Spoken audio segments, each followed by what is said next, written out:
Današnji svet je poln nenehnih izzivov, ki nam jih nalagajo hitre in vseobsegajoče svetovne spremembe, demografski izzivi in geopolitična neravnovesja. Svet se zaradi globalizacijskih tokov in hitrega gospodarskega vzpona nekaterih azijskih držav vrti mnogo hitreje kot v preteklosti. Mednarodna konkurenca je zaostrena. Po našem trdnem prepričanju bo naslednja pomembna ločnica med uspešnimi in manj uspešnimi državami, ki bodo začele izgubljati v svetovni gospodarski tekmi prav področje digitalizacije. Nova Slovenija želi biti nosilka digitalne preobrazbe Slovenije. Ta mora postati naš skupni strateški cilj, ki bo presegel nekatere notranje politične delitve. Menimo, da moramo ustvarjalnosti na široko odpreti vrata in Slovenijo ambiciozno popeljati v digitalno prihodnost. O tem nam bo spregovoril predsednik magister Matej Tonin, ki bo tudi predstavil resolucijo Pametna Slovenija.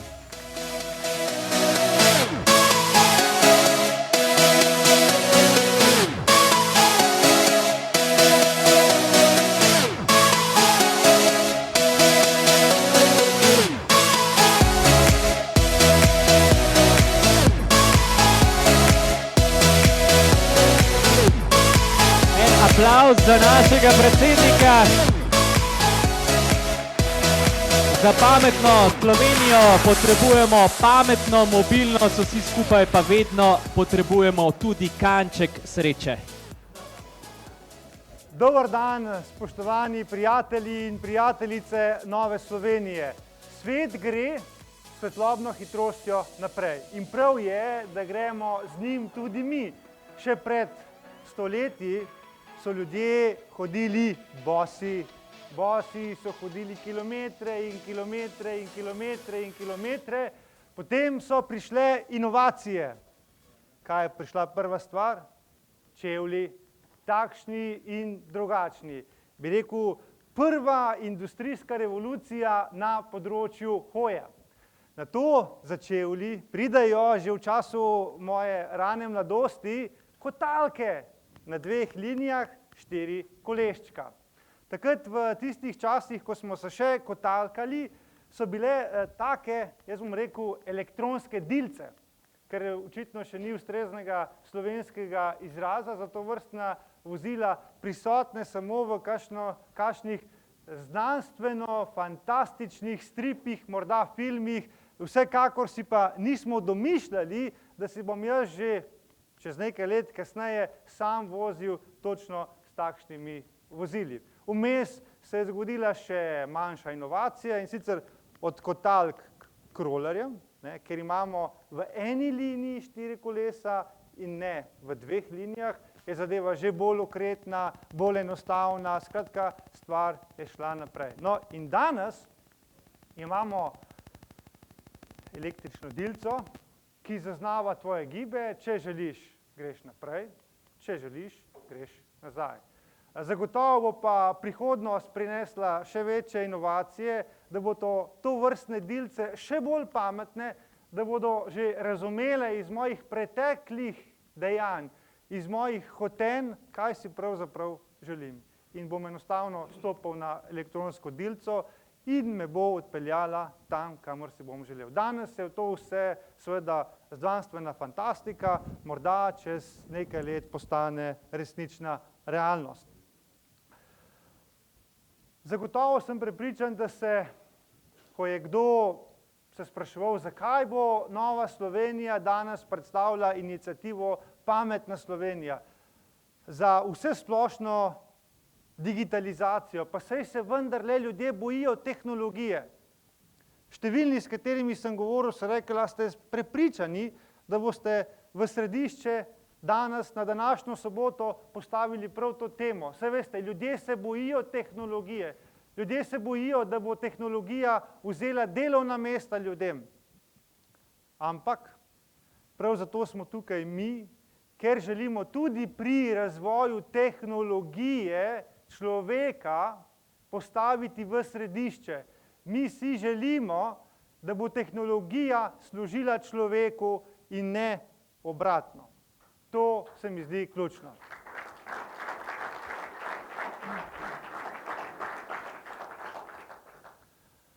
Zakaj je potrebna vsesplošna digitalizacija, tehnološki napredek? Morda se je komu nenavadno zdelo, da sem se pripeljal prav za to elektronsko dilco, ampak hotel sem povedati poanto.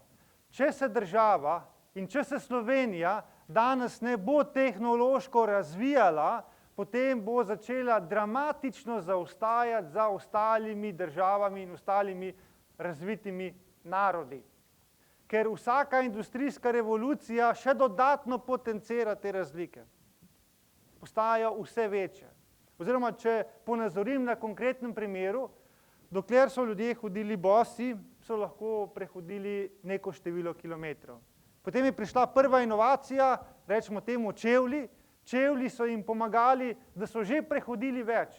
Ampak še vedno ni bila to tista zelo velika razlika, kdo je hodil bos in kdo je hodil v čevljih. Tako kot ni bila morda dramatična razlika med tistimi, ki so šli v prvo industrijsko revolucijo in med tistimi, ki niso šli. Ampak, ko so se razvile kotalke, ko so se razvili rolerji, se je ta proces že zelo pohitril. In nekdo, ki je bil na kotalkah ali rolerjih, je lahko naredil že mnogo več kot tisti, ki je bos in tisti, ki je v čevljih. In danes, ko imamo moderno tehnologijo in to vrstne elektronske dilce, ko praktično stojiš gor in se pelješ, je ta razlika med tistimi, ki hodijo bosi in tistimi, ki hodijo s tovrstnimi napravami še dramatično večja. In zato se mi zdi zelo pomembno, da smo gonilna sila tudi tehnološkega napredka v Sloveniji. Zakaj se mi zdi še tehnološka digitalizacija, napredek zelo pomembna stvar? V tej državi marsikaj ni optimalno in se da še izboljšati. Na številnih področjih, lahko začnemo kar z zdravstvom, pa nadaljujemo še na kakšno drugo področje. Ampak prav moderna tehnologija lahko naredi bistvene in hitrejše preskoke prav na področjih, kjer imamo težave. Moderna tehnologija lahko bistveno pomaga, da se tehnološko hitreje razvijamo. Moderna tehnologija nam lahko bistveno pomaga, da se debirokratiziramo. Moderna tehnologija nam lahko pomaga, da zmanjšamo korupcijo. In zdi se mi pomembno, da jasno povemo, da z moderno tehnologijo lahko zmanjšamo in birokracijo in korupcijo. To pa je nekaj, vsekakor. Zavedam se, da če bom morda jaz imel dan zanimiv nastop, pa če se bo morda komu to smešno zdelo, da sem se pripeljal s to elektronsko dilco in če bo samo pri tem ostalo, potem nismo naredili nič. Od tu dalje so pomembni konkretni koraki. Pomembno je, kaj sledi za tem. In Nova Slovenija si želi, da okrog tehnološkega napredka in modernih tehnologij zgradimo nov nacionalni konsenz. V zgodovini Slovenije smo imeli do zdaj dva velika nacionalna konsenza. Prvi je bil osamosvojitev. Celotna politika se je strinjala, si zastavila jasen cilj in ta cilj realizirala in danes živimo v samostojni in neodvisni Sloveniji. Drugi večji nacionalni konsenz je bil evroatlantske povezave, EU in NATO. Politika se je strinjala, se dogovorila in danes živimo v vseh teh zvezah. Sedaj pa na nek način plavamo in tavamo, zelo smo raznoliki pri ideoloških vprašanjih, pri vsebinskih vprašanjih in iščemo, kaj bi bil ta naš novi, tretji, veliki konsenz, kar bi nas poenotilo. In mi v Novi Sloveniji smo prepričani, da je prav to, kar predlagamo mi, pametna Slovenija, lahko podlaga za nov tretji nacionalni konsenz.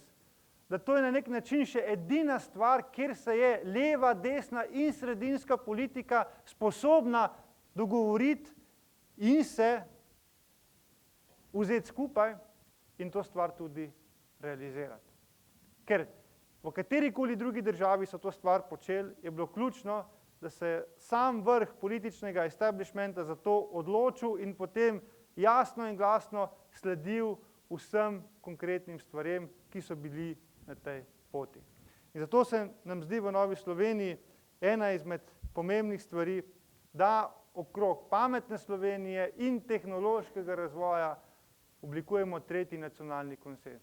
Se pa zavedam, da če bo to privatizirala samo ena stranka, pa naj bo to Nova Slovenija, da je to lahko obsojeno na neuspeh.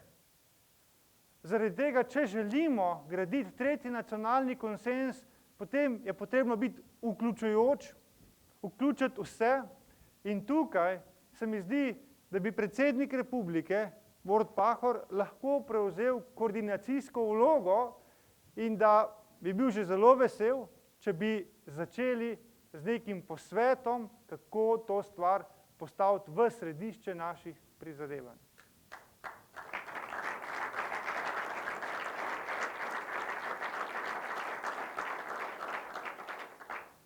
Mi si ne želimo te teme privatizirati, želimo pa se, da se okrog tega resnično oblikuje nacionalni konsens.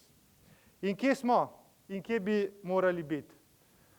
Nekaj pomembnih stvari, ki jih je potrebno razumeti zaradi tega, da približno vemo, kaj počnemo in kaj moramo. Kako pametna je Slovenija? Zelo enostavno pogledano, navedene so države članice Evropske unije in približno lahko vidite, kje se nahaja Slovenija. Slovenija je podpovprečna, je tik pod evropskim povprečjem. Skratka, nismo zelo bleščeči na teh koncih in krajih. Zlasti je pri nas moteče to, da vsi kraji Slovenije še vedno nimajo ustreznega širokopasovnega dostopa do interneta in to je tisto, kar nas še vedno danes omejuje, da bi se ta tehnologija resnično lahko širila po celotni državi. Seveda pa, to sem prepričan, da se strinjate z mano, da ne more biti naš cilj, da smo povprečni. Naši cilji morajo biti vedno visoki. Kakorkoli stvari obračamo in ko se pogovarjamo, super bo kdo rekel, imate krasne resolucije, imate krasne ideje, samo kako zdaj to spraviti v prakso. Kako te pametne ljudi, ki stvari znajo, pripeljati k nam, da bodo te stvari počeli. In ključno je poslovno okolje. Ključno je, kakšna je davčna politika, kakšna je tudi administracija, kaj država omogoča ljudem, ki si želijo svoje ustvarjalne ideje realizirati. Nedavno sem sodeloval na eni start-up konferenci. Slovenski start-upi so izjemni. Ne boste verjeli, da zberajo v zadnjih letih njihove ideje letno okrog 150 milijonov evrov. Zdi se mi to fantastična številka. Pa veste, koliko tega denarja ostane dejansko doma v Sloveniji? Zgolj 5%. 95% denarja, ki ga zberajo slovenski start-upi, gre v druge države, gre čez lužo, zaradi tega, ker njihovi investitorji, njihovi podporniki zahtevajo, da ustanovijo podjetja v državah, ki imajo bolj predvidljivo poslovno okolje.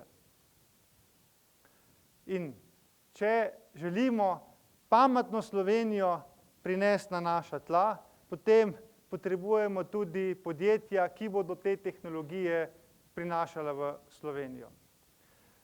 Tukaj lahko na zemljevidu sveta približno vidite, kakšna ali pa kje so ključna središča, centri ekosistemov, ki so najbolj, rečemo temu, v podporo tovrstnim podjetjem. Vidite, da Severna Amerika in pa Evropa in del Azije, tukaj so ključni centri. Če pogledamo pa to na evropski ravni, pa predvsem vidimo London, kljub Brexitu, Berlin, Pariz, skratka in Skandinavija, to so te večje metropole, kjer so ta okolja ustrezna. Slovenije praktično ni oziroma je izjemno majhna pikica. To je zgoraj en primer, kako so se naši sosedje lotili zadev, da ne boste rekli, da govorimo samo o teoriji. Plug and play je primer dobre prakse, ker imajo celo središče na Dunajskem letališču za tovrstna zagonska podjetja. In tukaj na temu klipu lahko vidite, kakšni denarji se obračajo, koliko startupov je ustanovljenih in kako stvari tečejo. Marsikaj smo danes že govorili o prvi, drugi, tretji, četrti in zdaj prihaja peta industrijska revolucija. Če je bilo morda za prvo značilno to, da so se iznašli neki parni stroji, ki so zelo lahko pospešili delo, je bilo potem za drugo značilna masovna proizvodnja, pa električni motorji in tehnologija. Zdaj, pri tretji industrijski revoluciji so prišli računalniki in vse stvari, ki jih prinašajo zraven. Pri četrti, ki je zlasti v nekaterih delih Evrope zelo na pohodu, da so vse te pametne naprave med seboj že povezane. Sem bil na enem obisku v Nemčiji, ko so mi rekli, da v nekem proizvodni hali, kjer proizvajajo avtomobile, so te pametne naprave med seboj na takšen način povezane, da vsaka naprava ve, kaj potrebuje v določenem trenutku, že zna zračunati, če jih nekih delov zmanjkuje, da jih naroči pri dobaviteljih, skratka, stvari tečejo in procesi so mnogo hitrejši. In zdaj pred nami peta industrijska revolucija, ki pa se bo še od nas učila, še bolj bo personalizirana in še bolj bo nam prilagojena. Zakaj sem dal tukaj tega kužka?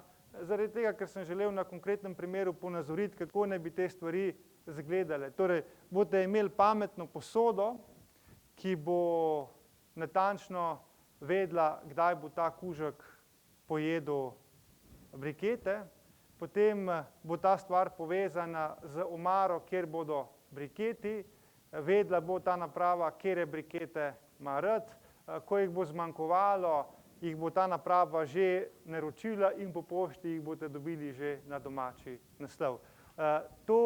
Take stvari danes že obstajajo, to ni znanstvena fantastika, te tehnologije se že razvijajo, zaradi tega se ne smemo čuditi tem stvarem. Oziroma, če nam je kmetijstvo bližje, obstajajo sistemi, kjer imajo v zemlji senzorje, kjer vam natančno merijo vlažnost te zemlje, kjer vam merijo tudi druge rodninske snovi in natančno sistemi dovajajo količino vode, količino gnojil, vse mogoče stvari, zaradi tega, da je postopek rasti čim bolj optimiziran. To je pač prihodnost in kdor tej prihodnosti ne bo sledil, bo ostal dramatično vzadaj. Ni nobenega problema, še vedno bomo lahko z motiko pridelovali pridelke, ampak težko bomo pa tekmovali s tovrstnimi polji. Zdaj pa pridemo do tega, kar sem prej rekel, da lahko nam ta digitalizacija pomaga pri debirokratizaciji in lahko nam tudi pomaga pri odpravljanju korupcije. Tukaj imamo našega kolega Boruta, ki je nam povedal konkreten primer, ko je šel za svojo hčerko v Ljubljano iskat potni list. In v nekem normalnem delovnem dnevu, Borut sem pravilno povedal, 2 uri je neka normalna čakalna doba. Zdaj si pa vi to izračunajte, koliko je to izgubljenih ur vseh tistih ljudi, ki čakajo in da enostavno nam digitalizacija ne omogoča, da bi nadaljavo zahtevali obnovitev potnega lista, zgolj kot primer.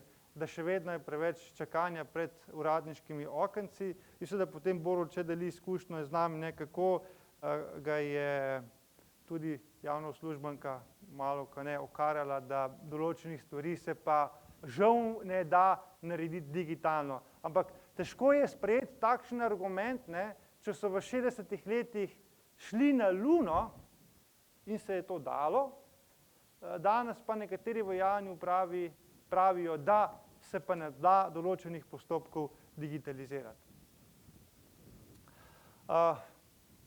Večkrat izpostavljam naše severne sosede, imajo oni posebno spletno stran, kjer lahko na enem mestu praktično dostopate do vseh finančnih, zdravstvenih in drugih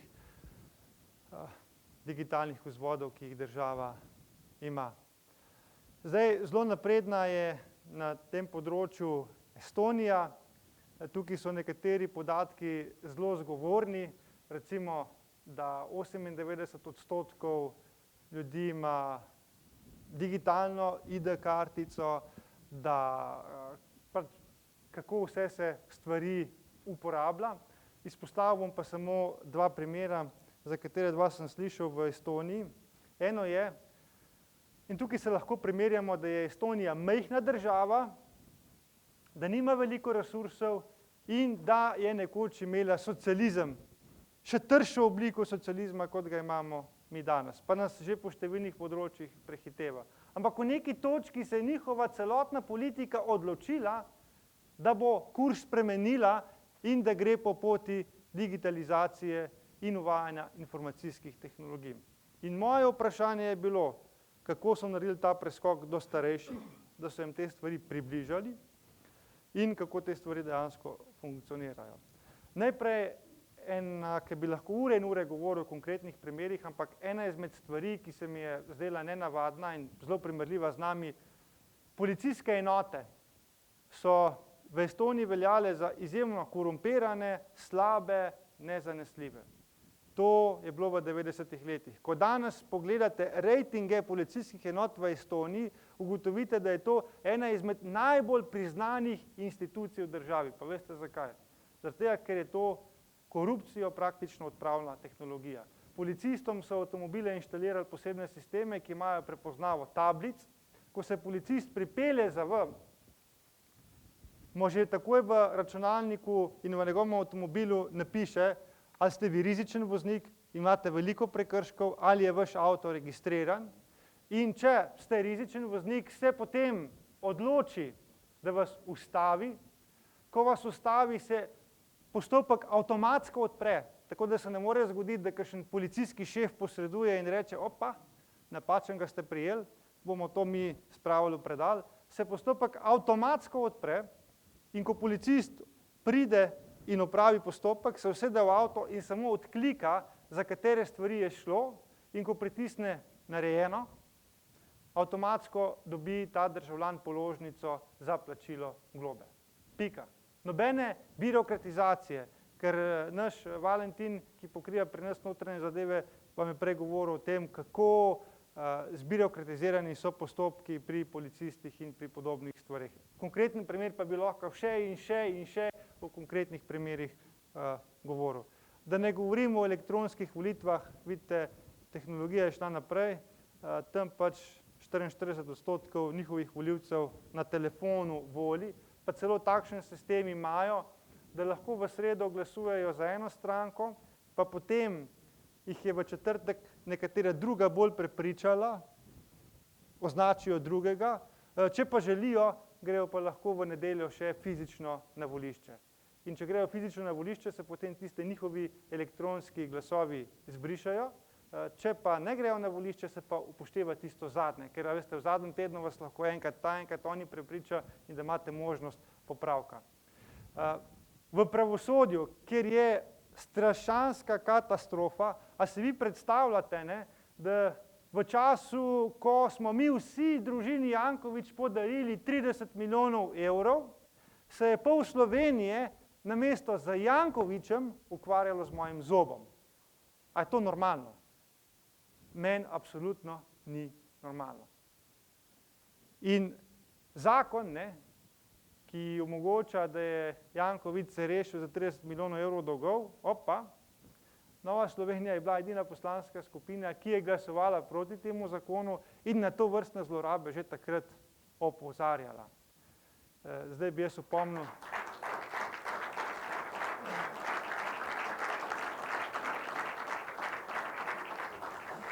Zdaj bi jaz opomnil kakšne naše prijatelje, ki so zelo občutljivi na kakšno glasovanje, ne, da bi jih bom tudi jaz tukaj večkrat opomnil na to glasovanje, saj je vsem nam povzročilo za 30 milijonov evrov škode, tako da bomo približno videli, kakšna so razmerja. Ampak, kaj bi spet lahko digitalizacija v pravosodju pomenila? V pravosodju imate neko naravno pravo, kar pomeni, da ko neka zadeva pride na sodišče, je mora dobiti točno določen sodnik, ki je takrat na vrsti. Da je ta stvar fair določena. A glej ga zlomka, zgodil se je primer na koprskem sodišču, ko je zadeve v zvezi z Luko Koper, in to 4 zadeve, dobil en in isti sodnik. Kdor verjame v tako naključje, potem je res naiven, jaz pač ne verjamem. Prav tako ne verjamem, da za najbolj odmevne sodbe vedno pride naključje na tiste vedno ta prave. In če bi imeli vpeljano digitalizacijo tudi na področju sodstva, potem te stvari ne bi bile kaj, ker bi enostavno sistem določil tako, kot je potrebno in to vrstne zlorabe ne bi bile možne. Tukaj imate opisan, kako bi to tehnično izgledalo, nimamo časa, imate v vaših gradivih, v naši publikaciji, ki jo lahko si naložite preko QR kode in jo preberete. Da ne govorimo o e-zdravju, kjer je, rekel, fantastičen v navednicah napredek v Sloveniji. Imeli smo neke zdravstvene težave in sem dobil e-napotnico in pravijo, da preko te e-napotnice na portalu e-zdrave bi jaz lahko se zdaj prijavil k izvajalcu neke zdravstvene storitve. Sem rekel, super, to pa smo nekaj odkrili, nekaj novega, ne. Jaz grem v ta sistem, tam mi ponudi listo izvajalcev, kjer lahko upravljam to zdravstveno storitev, a ne. In potem sem se rekel, ok, super, zdaj bom samo kliknil izvajalca in neverjetno mu bojo po mailu nazaj poslali termin, kdaj moram priti. To bi se jaz predstavil, je neka digitalizacija. Ampak, žal se to ni zgodilo. Ampak, ko sem hotel klikati na izvajalca, je lepo pisalo, lahko nas pokličete na to telefonsko številko od te do te ure. To zame osebno ni digitalizacija. Drugače pa, ne, če se spet malo vrnem nazaj na Estonijo, veste, oni imajo na telefonih svoje kartoteke, na telefonih lahko označujejo, kaj iz vaše kartoteke sme vaš zdravnik videti, kaj ne. To je super stvar, ko lahko se ponesrečite tukaj ali pa v unem kraju in so te stvari vedno dostopne. Vsakdo, ki vas zdravi, lahko pogleda v ključne stvari, ki se dogajajo. Poleg tega, da bi tudi ogromno korupcije odpravili. Pa nimamo časa, da bi šel zdaj v podrobnosti, ampak smo sodelovali na eni konferenci, ker obstajajo celo v Sloveniji konkretni primeri, ker izdatno uporabljajo to tehnologijo in tam se vidi, kako sledijo vsem procesom, kako jim je v vsakem trenutku jasno, koliko za neko stvar porabijo in kje so. Za naše državno zdravstvo je to še dolga pot. Da spet ne govorimo o znanstveni fantastiki, ne, so zelo zgovorni primeri iz Singapurja. Marsikaj si lahko preberete v knjižici, vas spodbujam, da berete. Drugače pa, če bo šlo tole naprej, bi mogel biti zdaj nek video. Bo. Zdaj se mu je pa zmešan.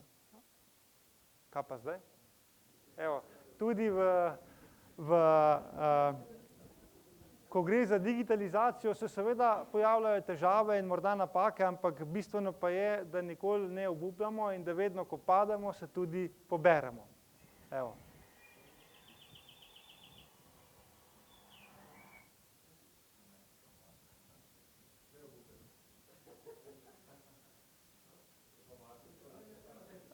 Ali jaz ne smem pritiskati? Ok, sem preveč priden, v redu.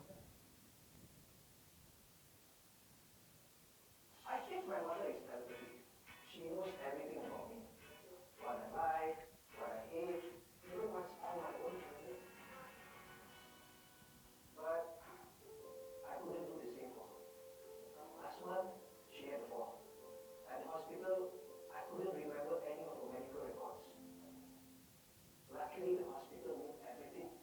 Her electronic health records showed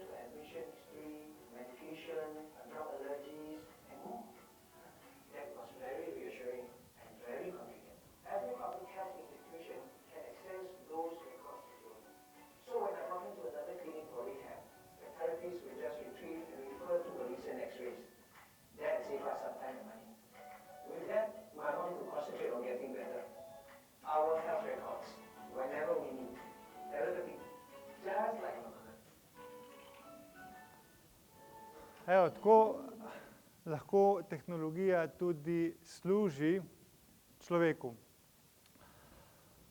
Zdaj pa pridemo še do digitalnega podjetništva, ker se mi zdi zelo pomembno, ne, da se naredijo tukaj veliki koraki naprej.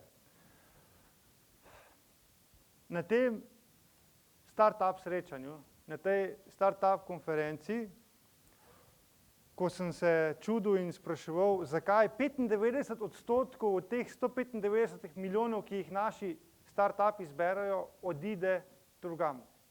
In me je eden izmed mladih startupovcev zelo enostavno povedal. Je rekel, veš, Matej, v Estoniji lahko podjetje odpreš z 2-3 kliki v parih minutah. Če pa želi nekdo v Sloveniji odpreti podjetje, mora pa fizično priti tukaj sem na naša okenca upravne ali pa kakršnekoli druge državne enote. Je rekel, zdaj se ti predstavlji nekoga, ki je z Amerike ali pa z drugega konca sveta, ki si želi investirati v mojo idejo, in zdaj ne jaz rečem, hej, prilet iz drugega konca sveta sem k nam, zaradi tega, da bova ustanovila DOO in da se bo vse upisala tako, kot je to potrebno. In te ljudje enostavno rečejo, ne, hvala lepa, fantje in dekleta, če želite naš denar, pridite vi na drug konec sveta ali pa uporabite možnosti in tehnologije, ki jih že ponujajo nekatere evropske države. In tukaj spet se vračam na Estonijo, kjer je za elektronsko državljanstvo, kar pomeni, da elektronsko odpreš podjetje v državi, da tudi plačuješ davke, kar je zelo pomembno za vsako državo, že več kot 55 tisoč svetovnih podjetij zaprosilo. A bo to šlo? Bo. Tehnologija dela. Our new digital world knows no borders, and great business ideas are no longer limited by where you work or live. E-Estonia is a digital nation for global citizens, for those who've thrown off the shackles of national boundaries. Literally anyone in the world can apply. E-residency is legitimate and transparent. A government-issued digital identity that gives you the freedom to run a global EU company online from anywhere in the world. Establish a company within a day. Access business banking. Use international payment providers. Digitally sign documents and contracts. And declare Estonian taxes online. We're Estonia. Tech is our expertise. And through e-residency, we are empowering entrepreneurs everywhere. No matter where you were born, no matter what passport you carry, you can apply.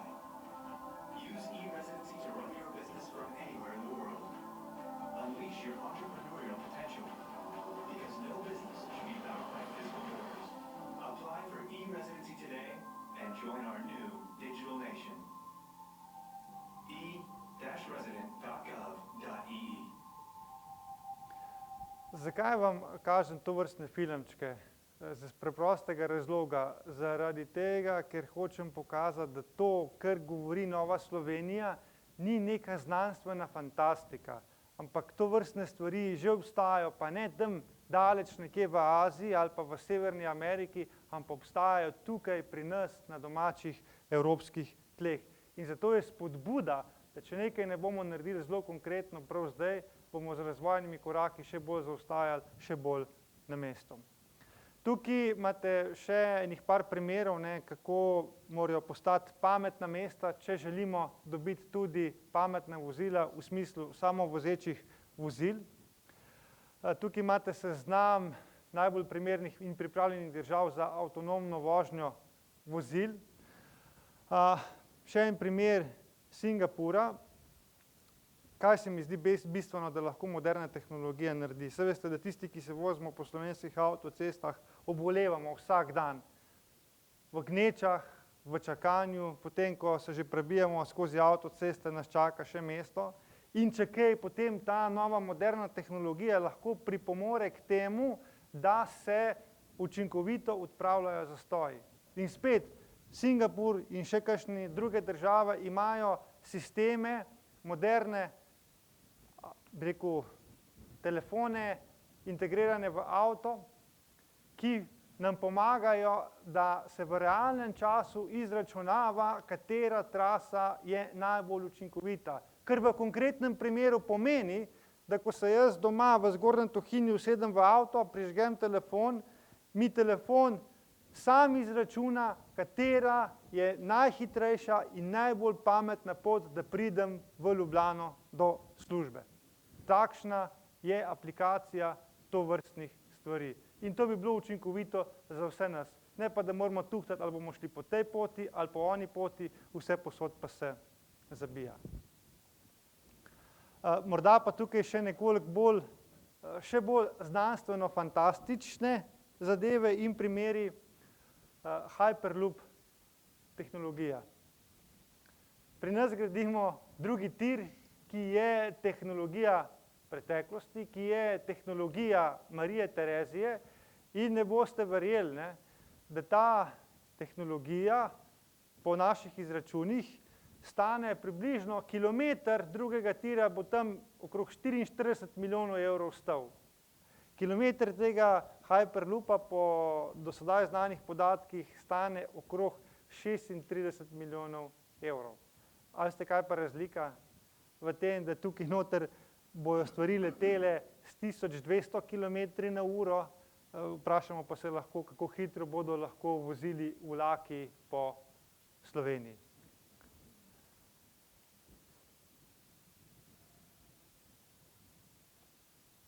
Imagine traveling non-stop at up to 670 miles per hour, above land or underground. This is Hyperloop, a new mode of transportation that has been developed by Hyperloop One. It starts with an electric motor, which is broken up into two basic components: the rotor, which rotates, and the stator, which is stationary.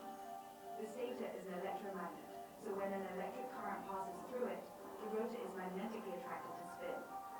Unlike a normal electric motor, the Hyperloop One motor isn't circular, it's linear. And the rotor is on the pod, which is propelled magnetically as it moves over the stator. Hyperloop One's unique technology uses magnetic levitation to guide and lift the pod off the track. Nearly all of the air inside the Hyperloop tube is removed using a series of vacuum pumps. This effectively creates our own sky inside the tube, as if you were quietly flying at 200,000 feet above sea level. This reduces drag so only the smallest amount of electricity is needed to achieve extraordinary speeds and creates a more cost and energy efficient system than high-speed rail or airline transport. Hyperloop One will be automated by the most advanced systems in the world, allowing a safe and efficient journey that's never delayed or overbooked. Hyperloop is the first model of public transportation in over 100 years. Fundamentally, it will change the way we travel, work and live. Welcome to the future. Welcome to Hyperloop One. Na svetu to že obstaja, medtem ko pri nas še vedno gradimo tehnologijo Marije Terezije. Tukaj imate na zemljevidu nekaj lokacij, kjer se bodo tovrstne linije gradile prve. O tem smo že govorili predtem, da ključno, seveda, da vso to tehnologijo lahko koristi najširši krog naših državljanov, je ključna hitra pokritost z internetom. Tukaj imamo tudi primerjalno z Evropsko unijo še vedno neke težave. Druga pomembna stvar je kibernetska varnost, ki se jo premalo zavedamo. Zato je odgovorna država in institucije in tudi mi sami, da skrbimo za primerno varnost, ker konkretne stvari obstajajo. Poglejte, kaj se je zgodilo v Lekarni Ljubljana. Poglejte, kaj se je zgodilo Renaultu v Novem mestu. Skratka, kibernetske grožnje so realnost in jih je potrebno tudi naslavljati pri vseh teh stvareh. Seveda pa je vse to moje govorjenje v prazno, če ne bomo, kot prvo sem rekel, zagotovili ustreznega poslovnega in tudi mentalnega okolja, da bo to vrstno tehnologijo spodbujal in da bomo zagotovili tudi ustrezna sredstva za raziskave in razvoj.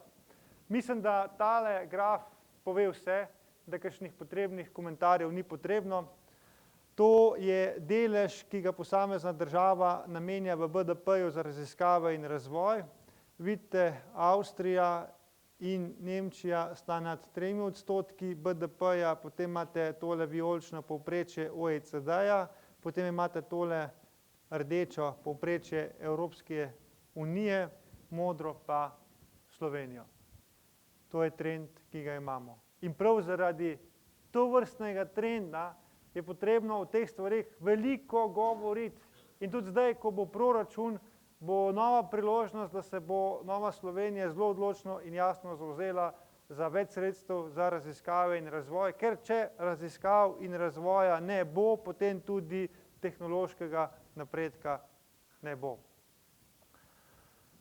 Seveda pa, če zaključim, smo pametna Slovenija tudi pametni državljani, ki se temu primerno obnašamo in ki ne nazadnje to od politike tudi terjamo. Kot sem prej uvodoma dejal, mi ne želimo te teme privatizirati. Mi si ne želimo, da je to samo stvar Nove Slovenije. Mi si želimo, da je to stvar celotne politike. In prav zato smo pripravljeni prepustiti to iniciativno vlogo prav predsedniku republike, ker se nam zdi stvar izjemno pomembna in edini način, da tudi uspe. In upam, da se bo v prihodnosti oblikovalo partnerstvo za preboj, soglasna odločitev slovenske politike, da gremo po tej poti. Da to, kar smo danes gledali, ni neka znanstvena fantastika, ki je tam nekje daleč, ampak da si tega želimo mi tudi na slovenskih tleh.